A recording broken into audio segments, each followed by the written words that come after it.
Hi, I'm Laura. Welcome back to my channel.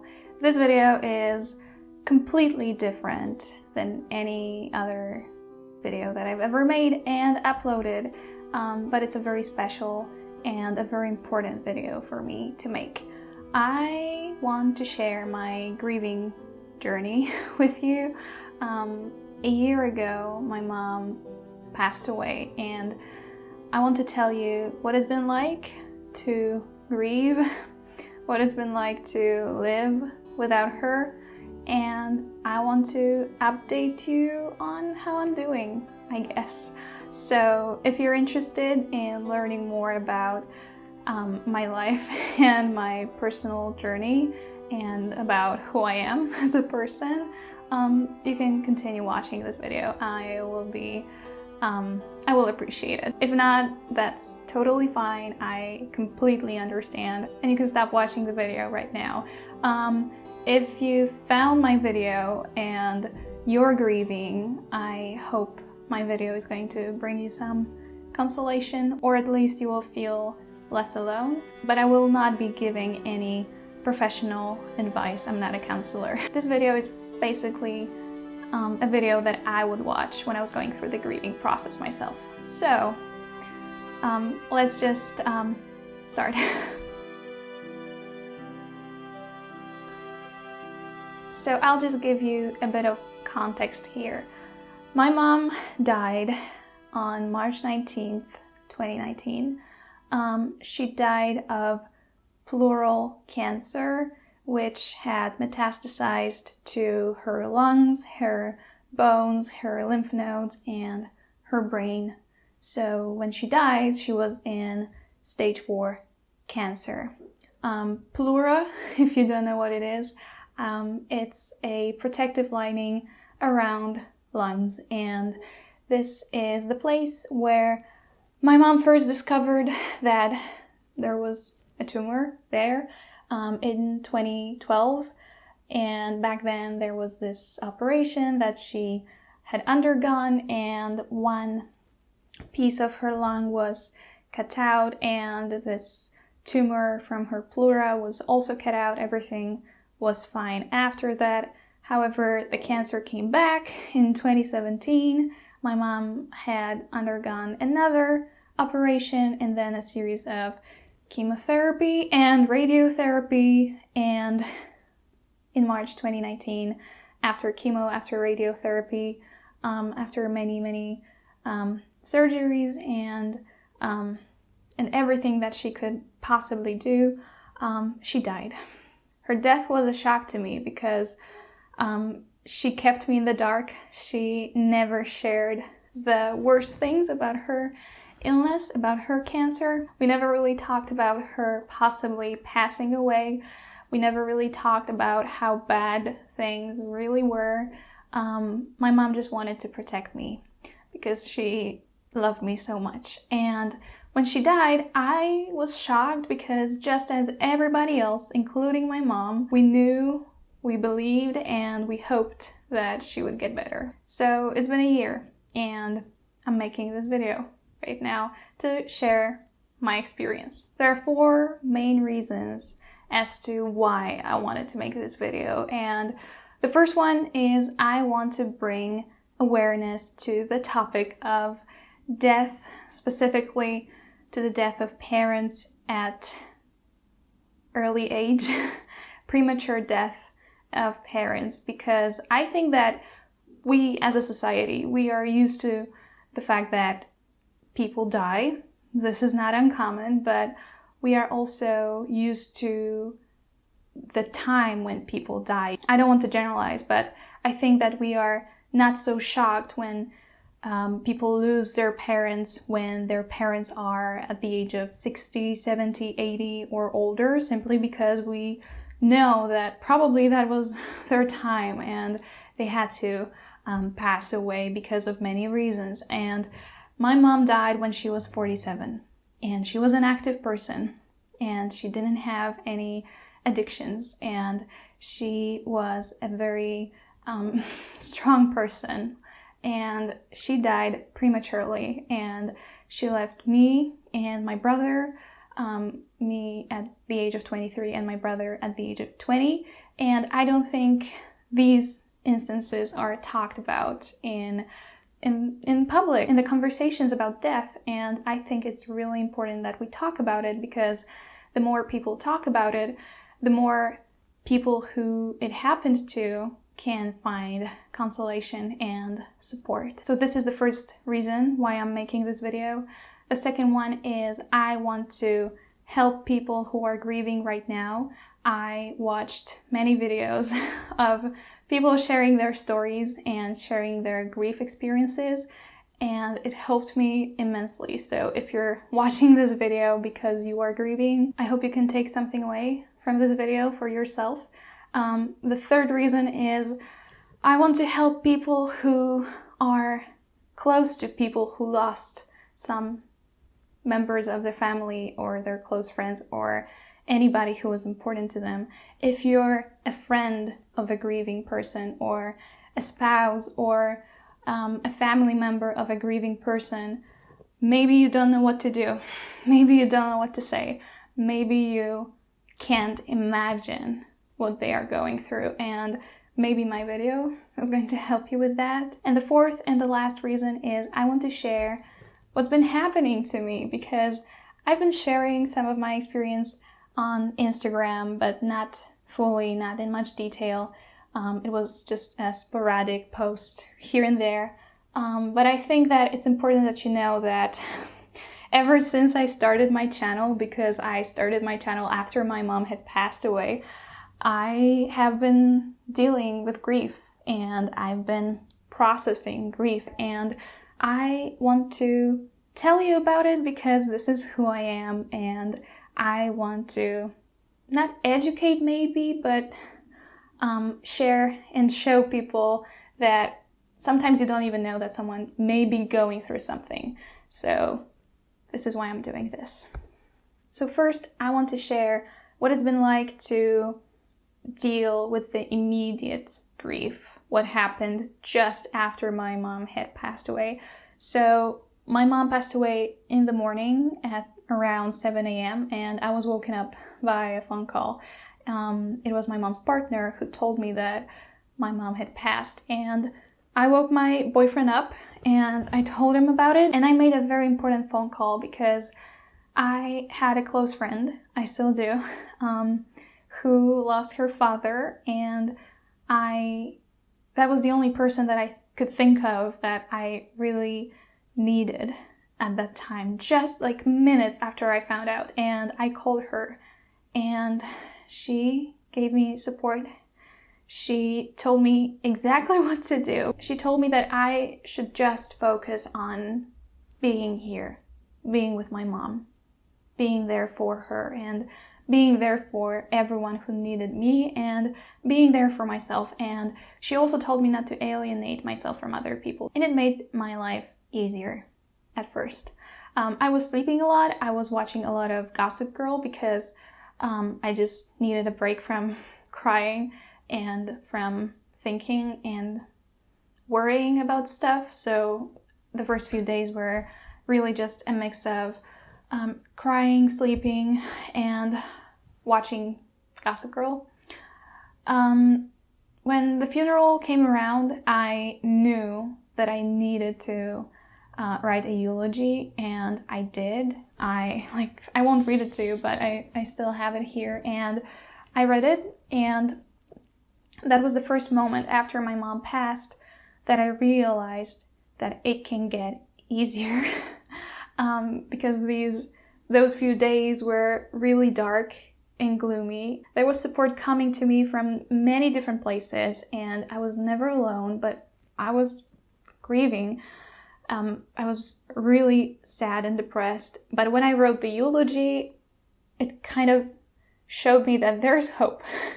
If I just live my life and tell people how amazing my mom is, starting from her funeral, that will probably make my life easier and lighter, and everything will just be bearable. The day after the funeral, I took part in a park run. My mom was a runner, and her group of friends organized a run, a little race for everybody who wanted to commemorate my mom. And I took part in it, and it was, I never really ran with my mom, but whenever I did, it was in one specific place, in this specific park, and we always took the same route. And this run took place exactly there. So when I was running for my mom, and I was running with my mom. And that experience lifted me up as well, and showed me again that maybe through running, I'll get better. I also wanted to tell you that my mom was the only parent that was present in my life. My parents got divorced when I was 12, and my father and I were never really fully bonded, and there were a lot of issues underlying our relationship. And when I was 19, I stopped talking to my father after a very traumatic experience. And that means that when my mom died, I hadn't been speaking to my father, like a father and a daughter, for 6 years. And before that, my father really wasn't present in my life ever since I was 12. That wasn't a very healthy relationship. So when my mom died, she orphaned me in a way. My brother still talks to my father, but I don't. And when my mom died, I just felt like I don't have parents anymore. Luckily, my mom had a sister, my godmother. Her presence was and still is very supportive, and also my grandparents, my mom's parents. Their presence is very important in my life as well. But just to tell you that when my mom died, it was like my immediate family was just crushed and broken. And that's basically what it looked like and what it felt like. So moving on, a month after my mom passed away, me and my boyfriend went on a trip to New York City, and we had been planning it for quite some time. And when my mom passed away, I wasn't sure if I was supposed to go or not, and what people would think of me if I went. And we decided to go anyway. And that was a very, very good decision. I think the best decision that I made immediately after my mom passed away, simply because, just as with watching Gossip Girl, this trip gave me some room to breathe, and I could escape these very, very heavy, dark experiences just for 8 days. And I could focus on what I love most in the world, which is exploring and sightseeing and traveling and experiencing new places and new people. And this trip was exactly that, and I needed it so much, and I'm so happy that I went. But it was just a month after my mom passed away, and I wasn't sure, basically, if I should go or not, but it was a very good decision. Throughout this period of immediate loss and experiencing the heaviest sadness and the heaviest part of grief, what really helped me was writing to my mom. And my mom was a teacher, and she kept a diary, an agenda. And in her last entries, when she could still write, she was writing about her pain and about what it was like to take medication and deal with her illness. And I thought that maybe I should fill her agenda, her diary, with my experiences as well.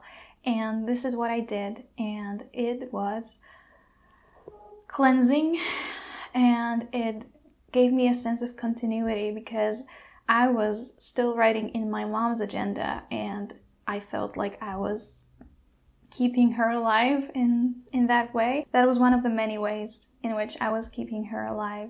Another way was reading my messages to her, which always ended up with me crying, sobbing, just having really, really intense moments of letting my emotions out. And it helped me because I could just feel her presence. I could read her words, her expressions, see the emojis that she was sending me, and that was really comforting for me as well in that time. And also, coming back to the agendas, my mom had been keeping diaries ever since the 1980s, like 1986.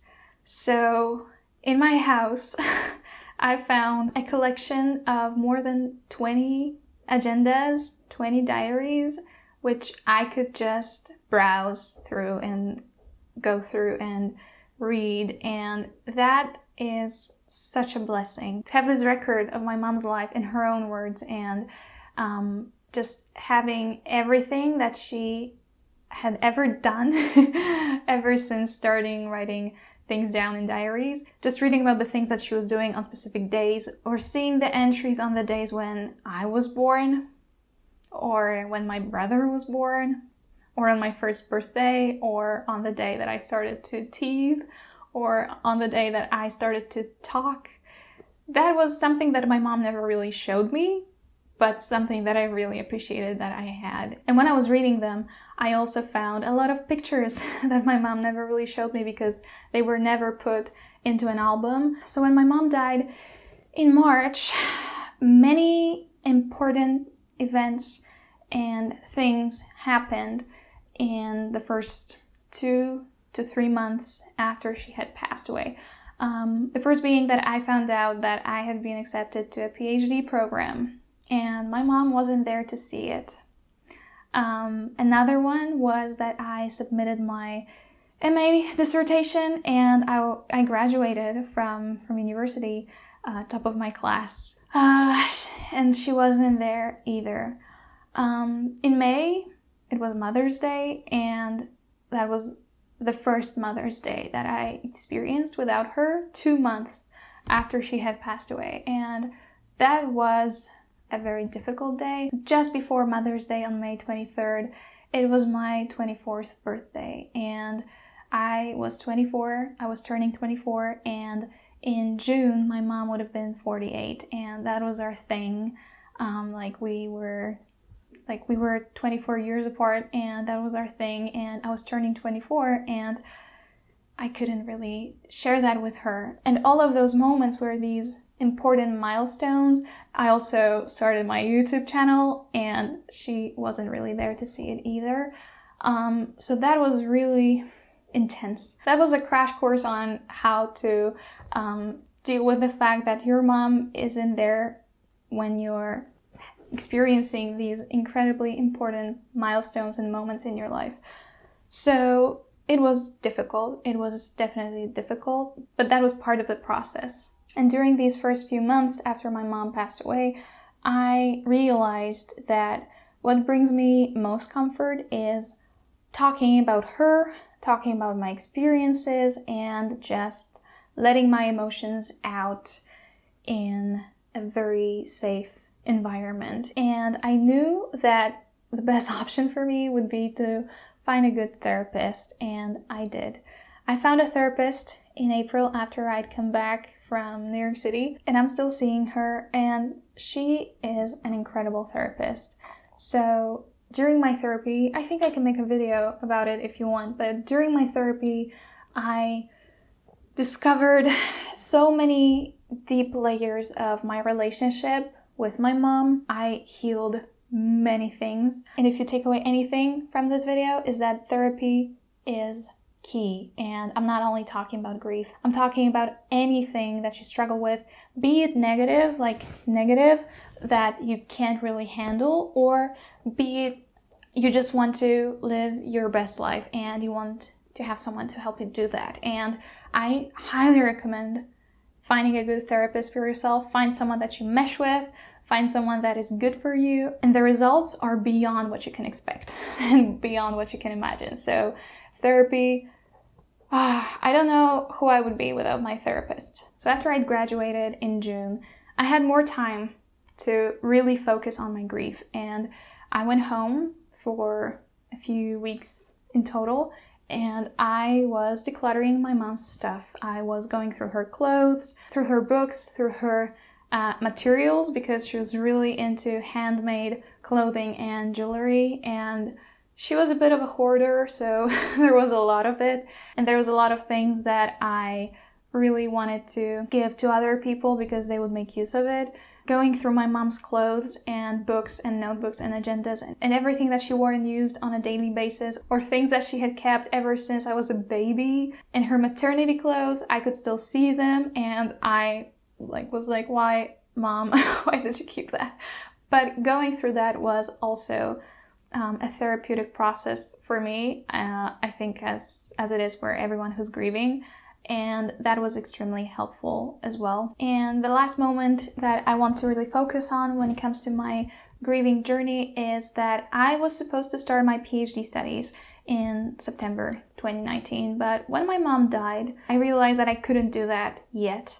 So I emailed my supervisor, the professor that was going to be my PhD supervisor, that I couldn't really come yet.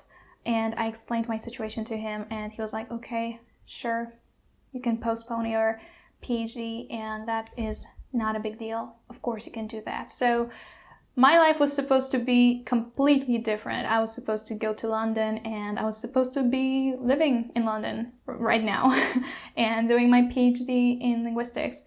But I decided not to do that. I decided to take this year to really take care of myself, focus on what I want to do, discover who I am and what I want to do in my life. And since then, I've been living in Wrocław and going through therapy, working, doing YouTube, and still processing through my grief. So this is what it's been like until now. So it's been a year, and the last 6 months were a bit lighter. They weren't really light, but they were lighter, but they weren't as intense as the first 6 months after my mom passed away. So now I want to tell you about a few things that surprised me about grief and about how I deal with grief, and things that surprised me about myself. So the first thing that I discovered, and which was a shock to me, was that grief and sadness is always within you. Always. It's always there. It doesn't matter if someone is having a good day or if someone is having an okay day. Grief is always there. And the wave of sadness and the inexplicable anxiety can hit you anywhere and anytime. And I've been hit many times unexpectedly.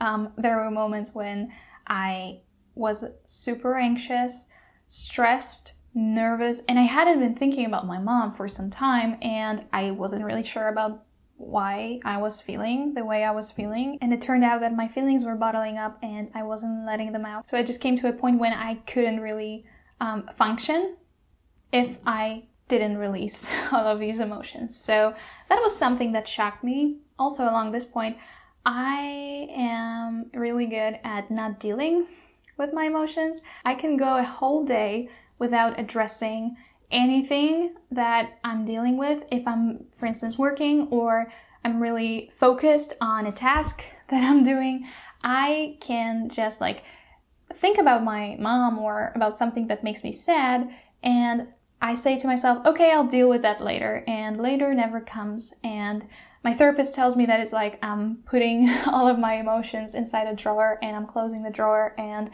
it's not like it doesn't exist, this emotion. It's just not addressed, and I have to address it. And the best way to address it is in the moment and to just allow myself to feel this emotion. I'm still learning how to do that, but it's something that really, really shocked me, how I deal with negative emotions. Even though there are no negative emotions, the way that I'm dealing with the ones that I deem negative, it's surprising to say the least.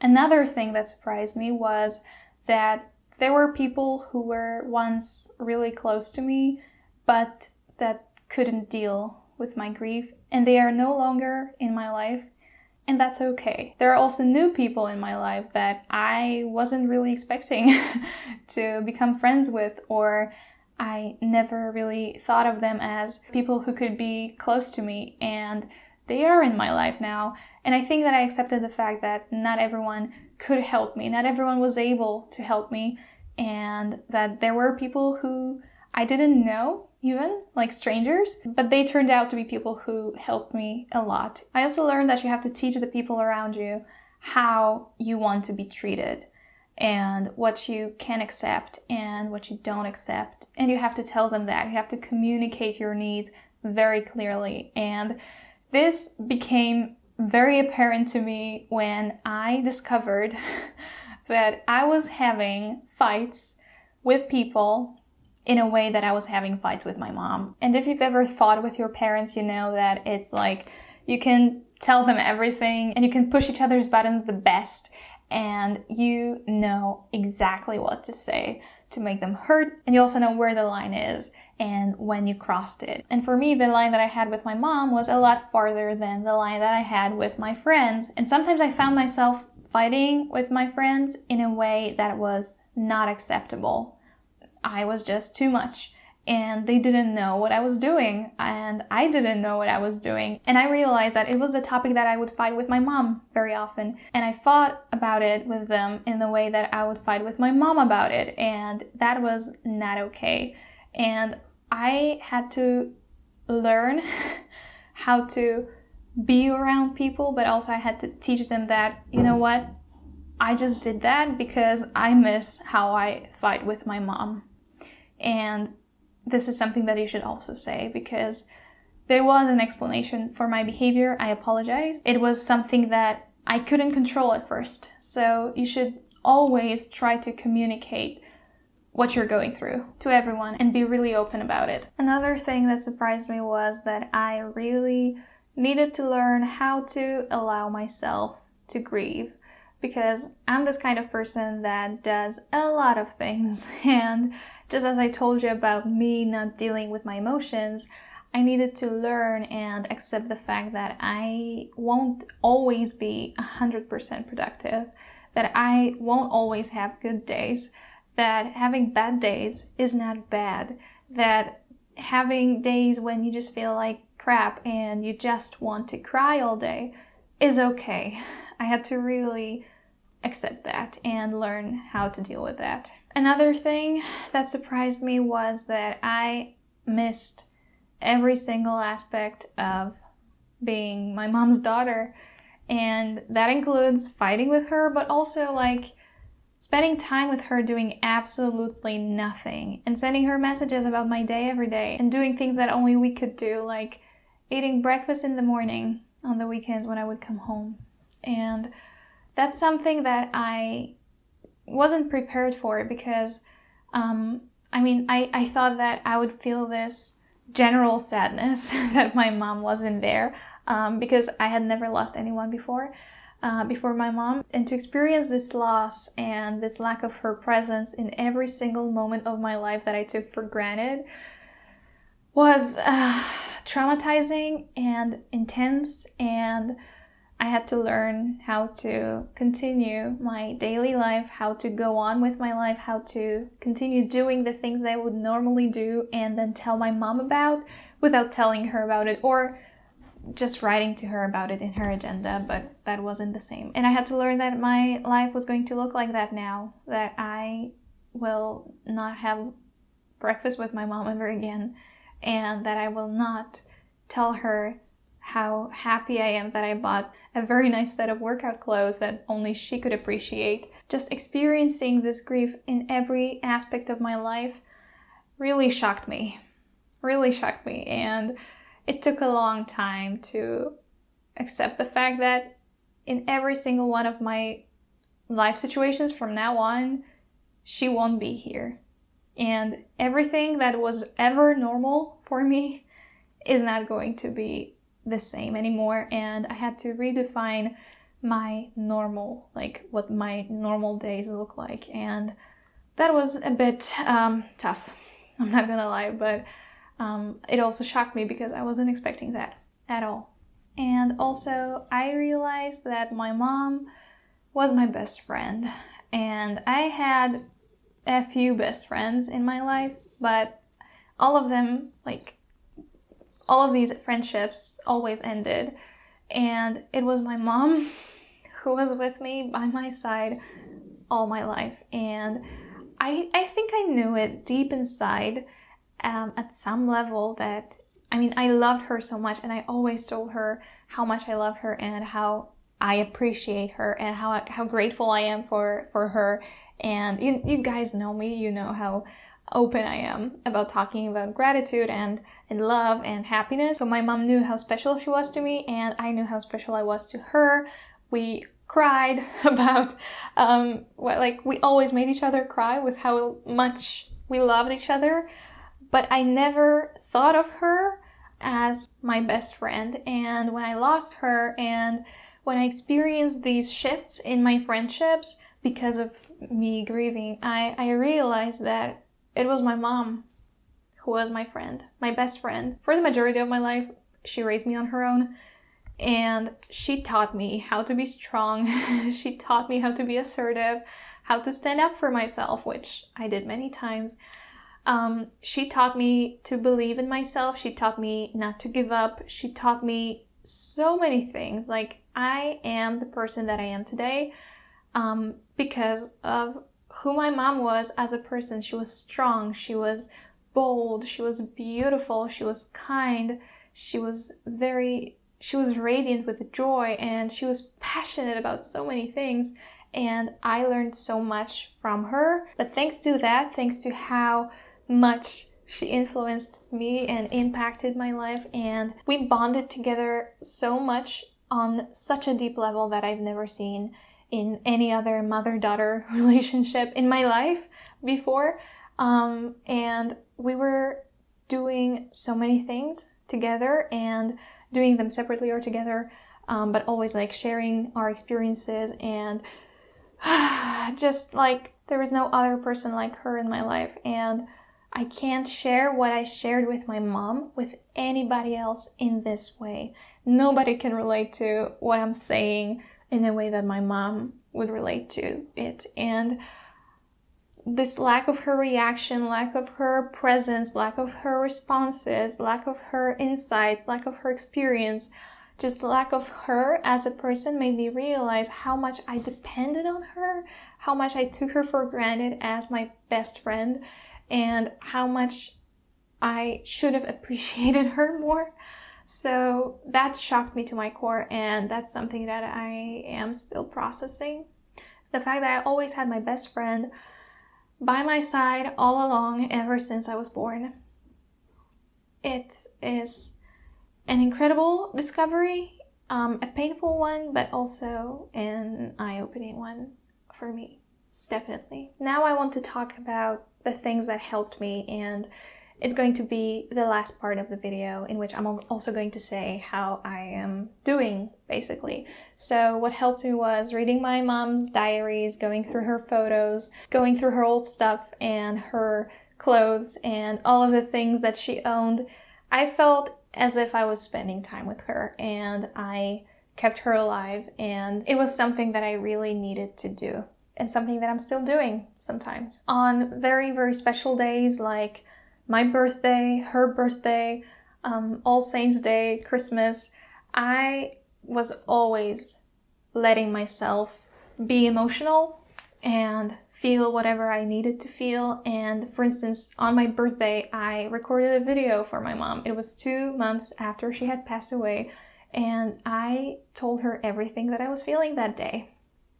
So I try to release my emotions in every single way that I feel is necessary for me in the moment. So whether it's writing to my mom, whether it's going through old videos and photos, or whether it's talking to her, it always helps me feel better. Even though I might be feeling like shit in the moment, after I've released everything and said everything I wanted to say, everything I wanted to write, I always feel better. Reading other people's testimonials and articles about grief and watching videos on grief really helped me. It helped me a lot because not many people in my life that were around me, that were close to me, my friends and my family, not everyone could really express what it feels like to lose their mom. And I needed that. I needed some advice from people who lost their mom and who were going through what I was going through. So reading articles on websites devoted to grief or just YouTube videos like this one helped me immensely, and I felt less alone, and I cried so much every time I was reading something because those things really hit home, and these life lessons that these people shared that I was reading really, really helped me feel like I could still live and survive and somehow find a way to live without my mom, or with my mom, but in a different way. As I told you before, it really helped me to tell other people what I needed. Sometimes I didn't know what I needed, but when I knew what I needed, I told them that. And this has nothing to do with you being ungrateful or rude. It's just when you're grieving, you're going through a lot of things that you don't even understand.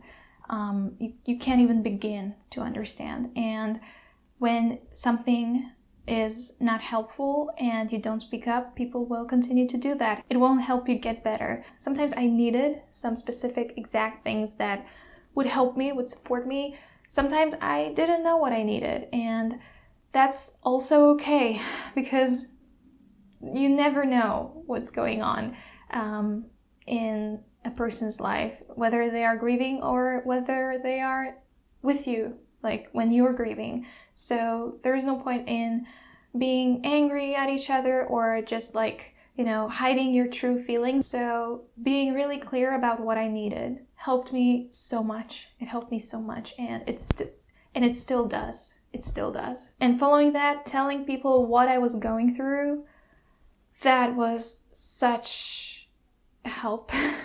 For instance, I was supposed to graduate and I couldn't really focus on writing my MA dissertation or completing all of my coursework. And I told my professors what I was going through. A few of them reached out to me. One of them came to the funeral. And one of the professors, when I told her that I am really because here's the thing, I found out that my mom was about to die when I was in class. And I took the first train home and I came home, and the next day my mom died. And the professors at my university, whom I love so much, I've always loved them and I love them even more, they all knew what was happening. And when I opened up and when I told them that I can't do some things, and I was always a straight A student and I was top of my class, doing my best all the time, trying the hardest things first, and they were like, okay, we know. We know. And one of my professors opened up to me and she told me that she had just lost her dad. And we could talk about it, and we ended up talking about it for, I think, half an hour. And when I emailed my prospective supervisor, my PhD supervisor, and I told him that I couldn't really come that September because of what happened, he said, look, I get it. My mom died of cancer too. And I know what it's like when your whole life changes and your priorities change, and that's okay. And the more I opened up about it and the more I was talking about it and not hiding what I was going through, sometimes I felt like I was being too much, but I wasn't. People always told me you're not being too much, you're not being a burden. But sometimes it could feel like it. But whenever I really needed to speak up, I did. And that helped me so much because it turned out that many people in my life that I knew, acquaintances, friends from school, also went through something like that. They also lost some of their family members or their parents, and it really helped me to feel less alone. And whether it was online or in person, just opening up about what I was going through and seeing that people can really drop some words of wisdom here and there that would really help me go through something that I was dealing with, that supported me a lot, and that helped me a lot as well. And I also loved it when people were asking me about my mom, and I could tell stories about her and about who she was and what we did together, and that was something that was fun. When people weren't hiding away from the topic of my mom, and they were actually asking me about her because I said that it's okay, I want to talk about her, and they were asking me about her, and that was incredible to see how many people can really, really be there for you, even though you didn't really expect that of them. And the last thing that really helped me was doing the things that I felt like doing. A lot has changed in my life after my mom passed away. Everything has changed. I have changed, and I am not a person that I used to be. I am more like myself, and I feel more like myself than I have ever felt before. And I found myself. One of my friends told me that it's not that you have changed, it's you're finding yourself. You're connecting with who you are and who you've always been. And I think that's true. I can tell you that by doing things that I felt like doing, by going to New York City, by going on a Euro trip, by starting my YouTube channel, by doing things on my own terms, I started to regain control over my life, and I started to live in a way that I think my mom would have wanted me to live, just the way that I was always supposed to live. I'm becoming who I was always meant to become. I'm doing the things that I was always meant to be doing, and even though there's always sadness inside of me somewhere, I'm feeling good. I'm not going to say that I'm feeling better than I've ever felt before. I think the stage is still ahead of me. I'm still getting there. But I am definitely feeling better. I think I am beginning to accept the fact that my mom is gone.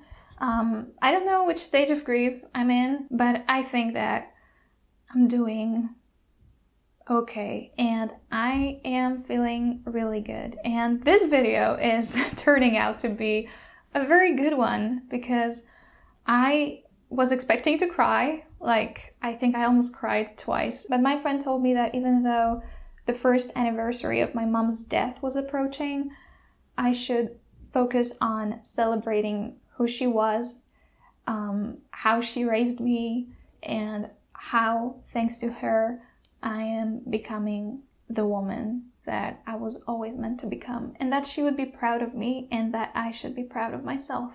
And I think this is my parting message to you to end this video with. I'm proud of who I'm becoming, and I'm proud of how much I've learned and how far I've come, and I wish my mom could be here. I know that she already knows everything and she's always with me by my side, but I just wish I could talk to her about it, just share that and maybe eat breakfast together, or like talk about the last workout that I did and that she did. My mom was the strongest person I've ever known. She has impacted my life in a way that not many people have.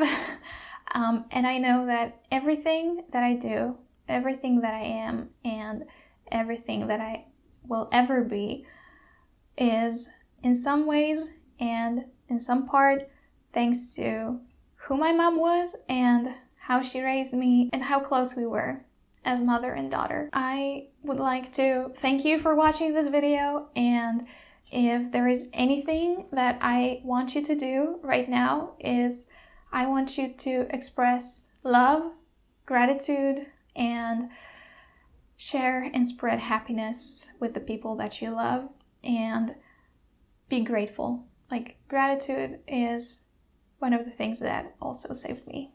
Being grateful for everything that I've ever done with my mom and for every single thing that I ever said to her, she ever said to me, and every single thing that we did together. Thank you so much for watching this video. I don't know if I will ever make videos like that when I just open up about my personal struggles.